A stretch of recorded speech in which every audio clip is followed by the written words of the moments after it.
selamat pagi para viewers setia kita. Masih kembali di Sun Podcast. Di sini merupakan kebahagiaan kita karena ada sosok istimewa yang hadir pada siang hari ini. Betul sekali, dan beliau sudah meluangkan waktu untuk bisa hadir langsung di studio kita. Ini kesempatan yang wow. Sangat langka karena memang waktu beliau mulai dari pagi hingga pagi lagi ya. Dan menyempatkan hadir. Baru aja selesai aktivitas langsung disempatkan ke sini. Halo Dokter Edifus. Halo juga. Halo juga. Ini jawabnya mau jawab apa? Bingung ya.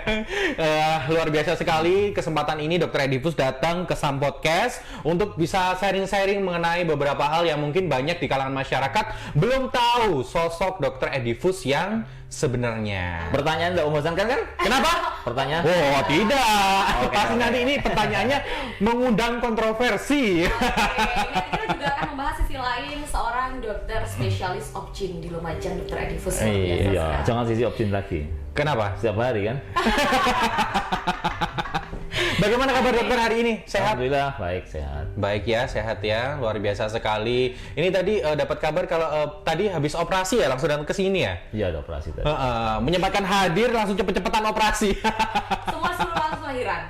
Langsung datang ke sini. Langsung datang ke sini, luar biasa sekali. Nah, ini dokter, dari beberapa pertanyaan-pertanyaan yang hadir di kita ya untuk mengundang sosok Dokter Edifus sebenarnya. Banyak kontroversi mengenai Dokter Edifus. Yap, bolehkah kita nanti mengulas satu persatu mengenai kontroversi itu? Boleh? Boleh ya. Tapi sebelum kita membahas panjang kali lebar mengenai sosok Dokter Edifus, kemarin kita juga mengucapkan selamat ya atas dibukanya rumah makan gratisnya. Oh ya, terima luar kasih. biasa sekali. Itu konsepnya? Kita akan mengupas hal tersebut. Iya. Itu konsepnya seperti apa dokter? Itu kan rumah berkah. Di dalam rumah berkah itu ada rumah makan gratis. Kemudian nanti di dalam situ ada juga rumah tahfidz. Jadi belajar memperbaiki bacaan Al-Qur'an. Luar biasa sekali. Terus kemudian ada namanya Zipeduli. Jadi membagikan sembako, kebutuhan-kebutuhan pokok terhadap orang-orang yang membutuhkan. Jadi di situ pusatnya di rumah berkah tersebut. Jadi semua bentuk donasi dipusatkan di rumah berkah itu tersebut ya dokter ya.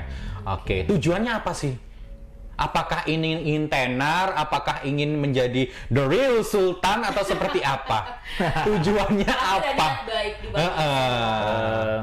Niat saya sebenarnya satu. Yang pertama itu saya takut mungkar nakir itu galak. Hati-hati, awas. Kayak mempersiapkan mulai sekarang, karena satu tiba-tiba kan galak, saya bingung jawabnya. Kalau lebih baik siap-siap dari sekarang. Oke, jadi dipersiapkan dari sekarang ya, karena yang pertama kali dihisap itu mengenai amal sodako jariyah dan juga sholatnya seperti itu. Ya, sodako jariyah kan, bener kan dokter ya? Sodako jariyah sama sholatnya kan, yang pertama kali dihisapkan sama doa anak soleh. Saya nggak tahu, kalau salah Mas Dimas. Ya, kalau salah mau dibetulkan seperti itu ya. Tanya juga nih dok, ini benar-benar dibuka untuk umum ya, untuk rumah makan gratisnya itu. Nah, kemarin sempat banyak yang tanya kayak gitu juga, benar gitu. Untuk umum, sebenarnya memang yang diutamakan sih untuk karyawan sendiri. Jadi karyawan itu biar nggak makan kemana-mana, misalnya nggak usah bontot, yang jaga usah bontot, biar langsung makan di situ. Kemudian memang untuk umum. Jadi untuk umum siapapun boleh ikut masuk ke dalam situ ya dokter ya? Boleh makan di situ.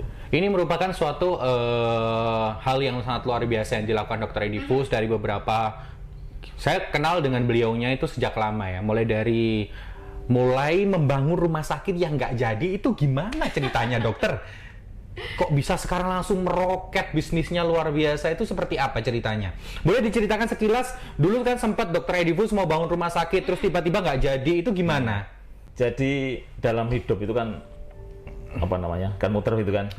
Pas kebetulan waktunya kena rumah sakit itu kena drama Korea. Ada drama Koreanya juga ternyata. Terus kemudian? Ya sudah, drama Korea itu yang menyebabkan tidak jadinya rumah sakit. Tidak jadinya rumah sakit. Di Randu Agung itu ada namanya desa Ranu Wurung. Ranu aja bisa batal, apalagi rumah sakit. Jadilah rumah sakit Wurung kan.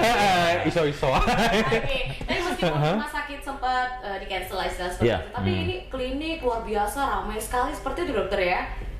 Iya, alhamdulillah. Sebenarnya pada waktu tahun awal-awal 2019 itu, nggak salah di habis semua itu, semuanya habis, termasuk yang JLT tadi yang ditanyakan tadi. Kok disebutin tempatnya? Oh iya. Iya. Itu ya habis, itu. Termasuk semuanya lah habis. Mungkin nggak salah di rekening itu tinggal 100. Di dompet, rekening sudah ada bisa. Iya, nggak bisa diakses ya. Itu tinggal 113.000. 113.000, terus kemudian Januari 2019. Januari 2019. Aku juga pernah dengar mengenai hal itu ya dokter ya. Ketika semua diambil dialihkan. Drama Korea. Ini drama Korea. Kita cerita drama Korea ya. Ada sosok sahabat dokter itu ketika selesai diserahkan semua, dokter sempat minum teh terus sama minta sangu. Itu bener nggak? Kayaknya betul. Kayaknya bener ya. Kayaknya bener ya. Nggak, soalnya sebelum kita lihat sosok Edifus yang sekarang, kita harus lihat bagaimana sosok Edifus memulai semuanya dalam waktu 2 tahun ini sampai sekarang benar-benar meroket bisnisnya itu luar biasa sekali. Boleh diceritain juga mumpung kita lagi ngobrol di sini dokter. 2019, 2020, 2021. 2 tahun ya? 2 tahun. Meroket juga ya? Iya.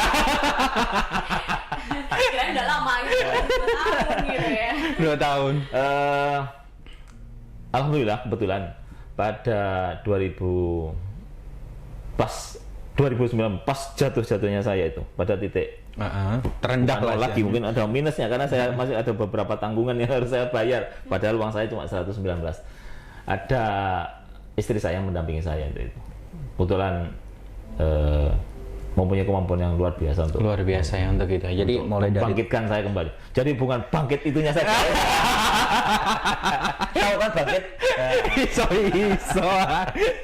Tapi memang luar biasa sekali. Kita juga saya waktu pertama kali mendengar bahwasanya Dr. Edifus sudah jatuh ketimpa tangga lagi, kan udah nggak dapat apa-apa, udah nggak punya uang, terus kemudian minta dibelikan teh anget sama minta saku ya, terus bingung, aku kesuk iki nggih mobil opo? Ada sosok istri yang luar biasa di situ yang meminjamkan mobilnya untuk dokter, itu luar biasa banget. Itu sampai sekarang kalau ingat saat itu gimana dokter? Nggak saya jawab, karena saya nanti baru milih. Harus dijawab biar oh ini tisunya nggak ada nanti. Oh tisunya ada, tenang saja tisunya ada. Oke. Itu bisa diceritakan bagaimana? Ketika proses perjalanan dokter dibawa sampai pada makan di emperan, minum teh anget waktu itu, saya terus terang ya dengerin itu kayak nggak percaya masa sih dokter Edifus sampai seperti itu gitu loh. Gitu ya. Tapi ternyata memang sangat luar biasa. Tiba aku ya nangis. Kita alam mau ndak tisu ya. Kelambi anyar ya. Oke. Tapi memang itu merupakan perjalanan dokter ya. Perjalanan di mana mulai dari jatuh terus kemudian bangkit lagi hingga dalam jangka waktu 2 tahun ini sangat survive, sangat luar biasa. Itu merupakan perjuangan yang patut kita contoh. Tapi kita sebenarnya juga penasaran itu gimana ceritanya dokter memulai kembali kemudian sampai dengan mengembangkan klinik yang sekarang luar biasa, alhamdulillah ramai banget begitu dokter. Ya kayaknya emang kita tidak usah takut-takut untuk takut-takut untuk melangkah ya. Jadi pasti depan itu ada jalan. Tidak usah takut-takut. Nggak usah takut untuk melangkah, karena janji Allah itu nyata. Iya, sebetulnya pasti ada jalan keluar. Mulai dari titik 0 sampai sekarang, ini berkat pendamping setia yang selalu mendampingi ya. Oke, ini juga dapat kabar juga bahwasanya ketika dokter memulai usaha itu benar-benar bertekad. Ini kita belak-belakan aja di sini ya, belak-belakan aja ya di sini. Untuk beli peralatan dengan praktek baru, itu sangat luar biasa sekali dokter. Dari beberapa cerita yang sudah saya dapatkan, dokter mulai dari nol membangun klinik itu dan akhirnya bisa lunas dalam beberapa bulan. Itu luar biasa sekali. Ya, dalam beberapa bulan. Dari beberapa perjalanan yang pernah dokter lalui, untuk membangun klinik baru itu pastikan butuh modal yang sangat besar.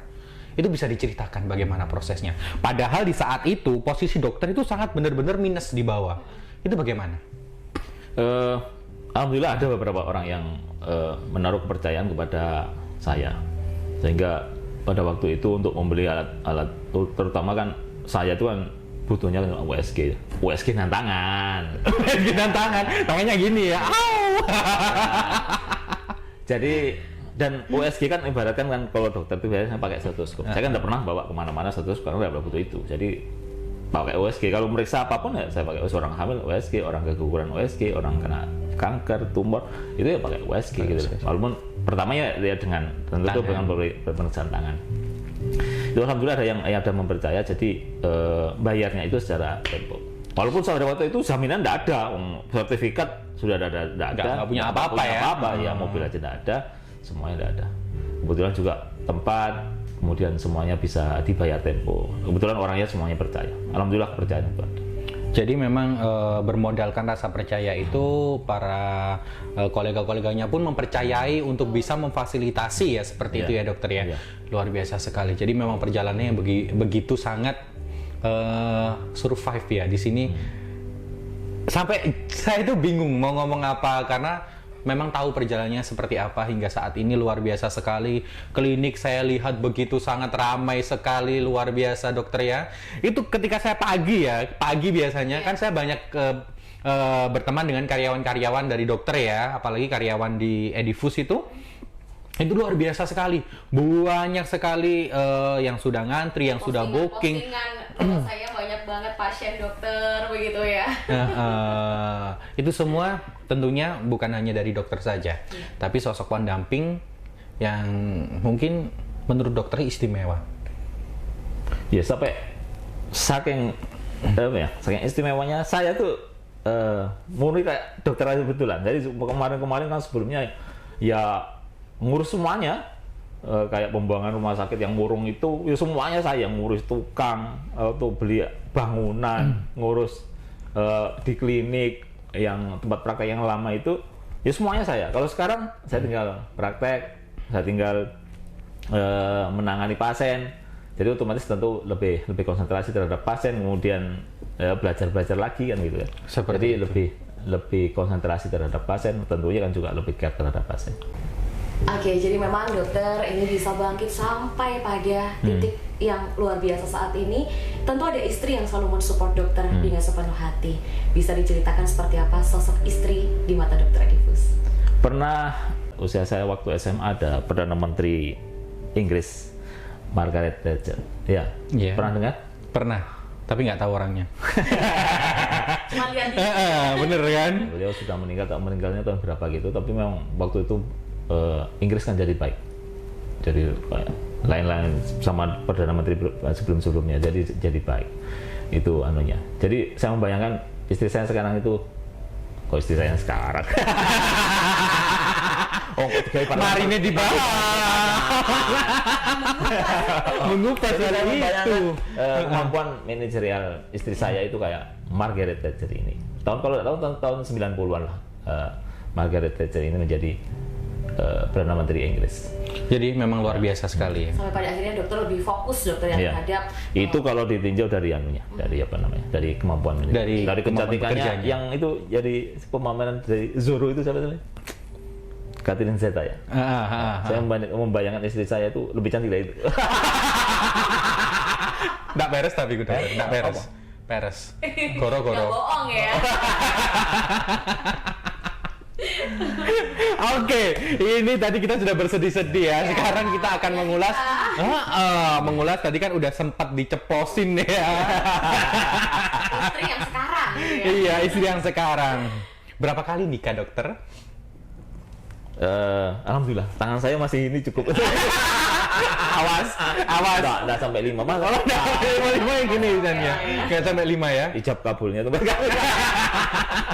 Berarti 4 kali menikah. Iya, 4 kali menikah. Jadi cukup hafal kobil tuh. Apa misalnya. Jadi ini 4 kali menikah. Terus kemudian yang istri yang sangat luar biasa ini yang nomor berapa? Yang keempat. Yang keempat. Iya. Kan masih ada ini. Ada niatan nggak? Oh, tidak ada, ini sudah ada. Akhirnya wedi. Oke, jadi dulu juga sempat viral bahwasanya dokter Edifus ini dikatain dokter yang tukang nikah gitu ya. Itu luar biasa. Luar biasa. Kan belum ada dokter begitu. Belum ada ya. Dokter tukang nikah. Itu gimana ketika dokter, dulu kan dokter sempat dikatain bahwasanya dokter Edifus itu dokter tukang nikah, tukang kawin. Itu perasaannya dulu seperti apa, dokter? Itu yang jelas salah. Karena apa? Saya itu bukan tukang. Tukang itu ya, tukang gitu. Iya. Saya itu bukan. Masuk. Jadi bukan tukang kawin. Karena apa? Saya bukan tukang. Sebetulnya memang dokter Edifus ini seneng humor ya. Bener. Cuma banyak orang yang mengira bahwasanya dokter Edifus ini serius banget. Gimana menangani pasien, bagaimana ketika kita bergurau. Tapi kita pun waktu di bukan di depan kamera ya, sama sosok dokter Edi ini sangat serius loh orangnya.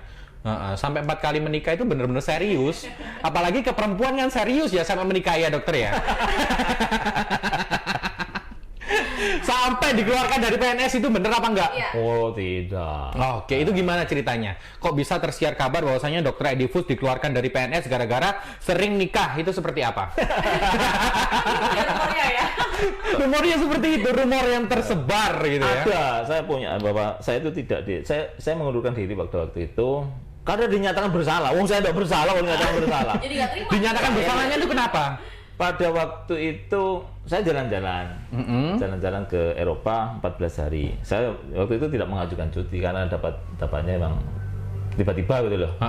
Tapi semua di rumah sakit sudah terkendali, tukar-tukaran jaga sama dokter kandungan yang lain gitu, tukar-tukaran jaga. Jadi tugas saya hasilnya terkendali, tapi gara-gara itu saya dinyatakan bersalah. Ya sudah. Karena lalai tugas ya.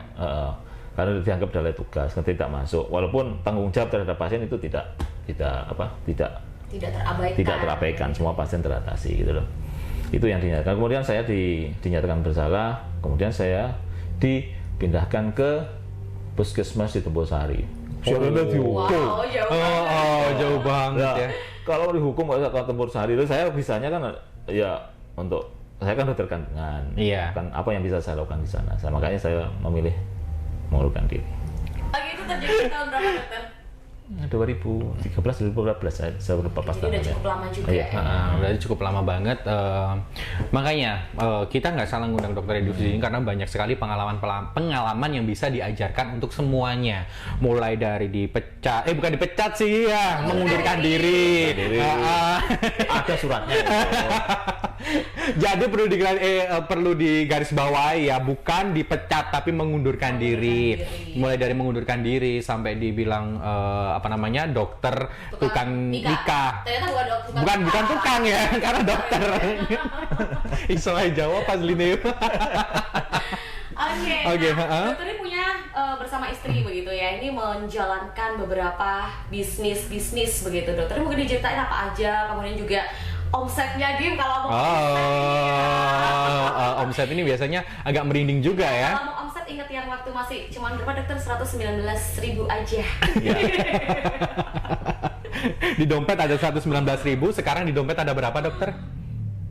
Dompet saya, nggak tahu di mana dompet saya sekarang. Oke dokter, jadi beberapa bidang usaha sekarang telah dijalani. Kalau boleh tahu itu usaha apa aja bersama istri? Sebenarnya saya itu sebatas ide gitu loh. Ide saya di otak saya sih banyak emang. Dulu habis keluar PNS otomatis kan waktu agak luang. Saya beberapa bikin usaha kayak Ismail, dulu pernah warung susu di Jember di sini. Itu dalam sekejap sih bagus, tapi saya kan sibuk waktunya terbatas. Kemudian saya sendiri sangat sadar bahwa kemampuan manajerial saya itu sangat terbatas. Ya. Kemudian juga memang waktunya sangat kurang, sehingga mungkin yang di Jember di sini itu laba hampir 100-an malah warung susu, tapi labanya ratusan juta. Itu coba bertahan lah 3 bulan saja. Setelah itu saya dulu sering beli di situ soalnya. Setelah itu lagi enggak bertahan. Nah, ide itu sekarang saya punya ide, kemudian tinggal saya bilang sama istri, udah istri yang merealisasikan ya. Lebih manajerialnya juga ya, lebih jauh lebih bagus daripada. Bukan hanya klinik Edifus, tapi ada klinik kecantikan juga ya dok ya. Yang di Jalan Veteran itu. Yang di Jalan Veterannya sekarang lagi viral banget klinik Sultan. Terus kemudian ada apa lagi? Selain 2 klinik ini? 2 klinik. Kliniknya 2, terus usaha lain, ada butik. Ya, ada butik. Terus sampai lupa saya. Sampai bingung ya. Padahal nggak ikut ngejalanin, cuma tinggal praktek gitu aja ya. Sebatas ngasih ide. Berarti memang sosoknya luar biasa sekali di balik layarnya ini ya. Oke, memang beliaunya nggak pernah mau disorot sih. Seperti itu ya dokter, nggak mau disorot ya. Iya. Kali ini disorot. Sorot gitu ya. Dan dengar ini ada satu cabang usaha lagi yang akan dikembangkan ya dokter ya. Masih dalam proses pembangunan. Itu kalau boleh kasih gambaran usaha apa? Oh yang ini untuk kegiatan sosial kami. Jadi untuk berbagi kemanfaatan yang didapatkan dari hasil usaha itu dikumpulkan, kemudian jadi sebangsa ya zakat, ya sedekah, ya infak, ya di situ. Itu kan yang untuk si peduli itu tadi ya. Tapi kan masih banyak sekali bisnis-bisnis yang akan dikembangkan, seperti yang akan dibuka, tapi nggak tahu pembukaannya kapan ya. Ada spa juga ya, luar biasa sekali. Bukan hanya spa, tapi butiknya lebih diperluas lagi, diperbagus lagi, dipermewah lagi. Pelayanannya sangat luar biasa. Ngomong-ngomong semua itu, omset berapa dokter setiap bulan? Aku seneng lah dijawab guyung ini Gi. Saya jawabnya ketawa saja. Dari 119.000 sekarang jadi berapa? Kan itu modal awal. Yang pasti masih kalah sama ganjarannya, pahalanya sholat subuh 2 rakaat. Angel. Enteng kan jawabanku. Timbang aku jawab angka. Daripada menjawab angka. Kira-kira angka kenaikannya berapa persen? Dari awal dulu di klinik lama sampai sekarang klinik baru, itu berapa persen? Kalau fokus ke klinik, antara 3 sampai 4 kali lipat. Iya, lipat. Luar biasa sekali ya. Dalam waktu 2 tahun. Makanya saya juga sering dikasih tahu sama istrinya dokter ya, sosok istimewa itu mesti bilang ke saya, ngingetin saya 2 tahun fokus, 2 tahun fokus, 2 tahun fokus gitu. Jadi sampai sekarang saya 2 tahun fokus, nggak pernah main, nggak pernah kemana-mana. Tapi emang yang utama itu fokusnya. Fokus ya. Jadi memang semuanya itu perlu manajemen yang sangat luar biasa juga. Ada pendukung-pendukung yang di situ juga mampu menguatkan dokter hingga saat ini. Seperti itu ya dokter ya. Mungkin ada hal-hal yang ingin disampaikan di momen kali ini ke istri dokter yang sudah menemani mulai dari nol hingga saat ini.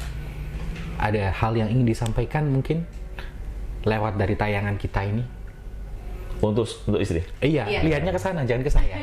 Mana? Mau saya lihat? Ke sana, lihatnya. Saya nanti digerak istrinya, Bapak. Oke. Jadi saya ucapkan terima kasih yang sebesar-besarnya atas dukungan, atas cinta terutama kan? Atas cinta dan dukungan selama ini yang telah membuat saya tetap hidup. Nah, hidupnya pinter lu aja. Hidup. Oke. Terus setengah juga hidup. Oke. Terus sehingga sampai saat ini saya masih bisa berkembang dengan jauh lebih baik daripada yang kemarin. Kemajuannya juga jauh lebih besar daripada kemarin. Ya. Iya, tetap menghadap ke sana. Meskipun dulu sempat dokter sempat ada omongan juga di belakang bahwasanya kok mau tinggal di rumah kecil sempit gitu ya dokter ya. Tapi sekarang luar biasa, rumahnya bak istana. Alhamdulillah sudah berbalik ya. Dalam waktu 2 tahun ini memang keseriusan yang dokter bukan hanya di usahanya serius, tapi benar-benar sosok istri itu serius menemani dokter ya, mulai dari nol hingga saat ini itu luar biasa sekali. Nah, kali ini dokter ya, mungkin banyak orang awam yang menanyakan ini seputar dengan kegiatan dokter, yaitu sebagai dokter kandungan ya dokter ya. Ini mungkin ajeng-ajeng tanya ya. Ya. Karena biasanya kan kalau dokter biasa ketemu sama pasien-pasien wanita yang notabene kan ibu-ibu gitu ya. Ini gimana sih dokter untuk apakah masih ngerasa canggung atau gimana? Berapa tahun nih dokter berkarir ini sebagai seorang dokter kandungan ini? Kalau canggung sih tidak sebenarnya, Mbak. Kemudian saya waktu meriksa pasien itu kan pasti ada yang nemani. Jadi ada keluarga yang saya minta masuk, ya sebelum masuk, misalnya ada 1 atau 2. Kalau pas pandemi ini saya memang cuma membatasi. Biasanya kan itu saya suruh masuk 2 orang. Kemudian kalau sekarang saya dapati 1 orang. Kemudian ada bidan yang nemani 2 orang. Jadi sudah berapa? Jadi ada 4. Jadi tidak. Jadi di situ ada saksi. Kebetulan saya kan kerjanya di bagian kebidanan, yang semua urusan kan wanita-wanita. Iya. Jadi memang harus ada orang yang menemani itu. Jadi saya tidak, secara canggung sih tidak tapi secara hukum kan memang harus ada yang menemani 3 orang. Oh, jadi memang ada hukumnya sendiri ya dokter ya. Oke, jadi luar biasa sekali. Jadi nggak ada rasa jijik gitu, nggak ada? Kalau jijik ya nggak sama sekali. Hampir setiap hari ceplok ya dari sini itu darah, air ketuban. Kadang-kadang ya pas orang melahirkan kena vakum, ya namanya bau. Orang melahirkan kan pasti kembar sama kotorannya. Jadi ya sudah biasa aja. Oh, sudah biasa.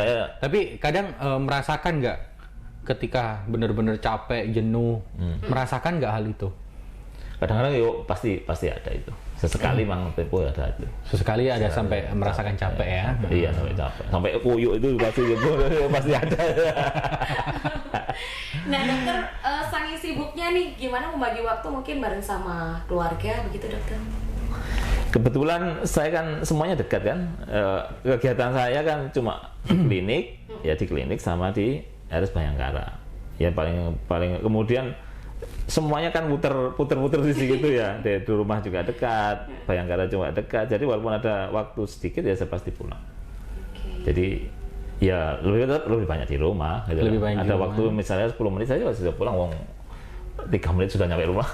Sebisa mungkin me time gitu bareng sama keluarga. Karena memang keluarganya ini sangat luar biasa sekali dokter ini ya.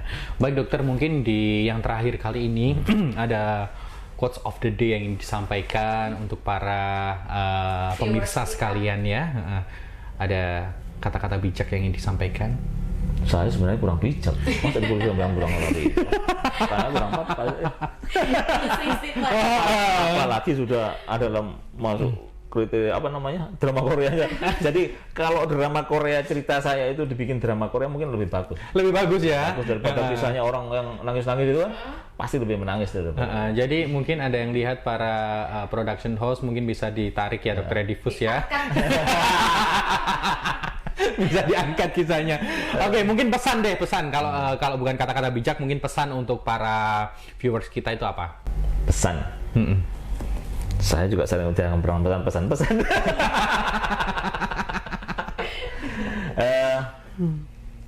Pokoknya jangan terlalu takut untuk menghadapi sesuatu. Terus melangkah dengan langkah yang terbaik. Saya kira itu pesan saya. Oke. Dan jangan pernah meragukan Tuhan. Ya. Itu yang utama ya dokter ya. Karena dari perjalanan dokter awal yang dibawa itu hanya Tuhan. Karena yang mengajarkan semuanya, yang bisa mewujudkan impian-impiannya itu berkat kerja tangan Tuhan yang sangat luar biasa. Oke, baik, terima kasih dokter atas waktu yang telah disempatkan untuk hadir di Sun Podcast pada siang hari ini. Kami mengucapkan terima kasih banyak. Semoga ke depan dokter semakin sukses dengan usaha-usahanya yang semakin berkembang ya. Oke. Tapi ini jangan sampai dilimpet ke atas gini ya dokter ya. Cukup gini aja ya. Cukup gini aja ya. Kopi-kopinya sudah lupa. Dan kita juga berdoa semoga Dr. Edifus dilupakan dengan kata-kata Kobiltu ya. Ada lagunya itu. Kenapa? Hilangkanlah ingatan itu. Oh, hilangkanlah ingatan Kobiltu. Baik, terima kasih dokter atas waktunya. Terima kasih semua, sukses selalu. Baik, saya Dimas Saputra pamit undur diri. Dan saya Cipra Westri. Bye. juga begini. Oke.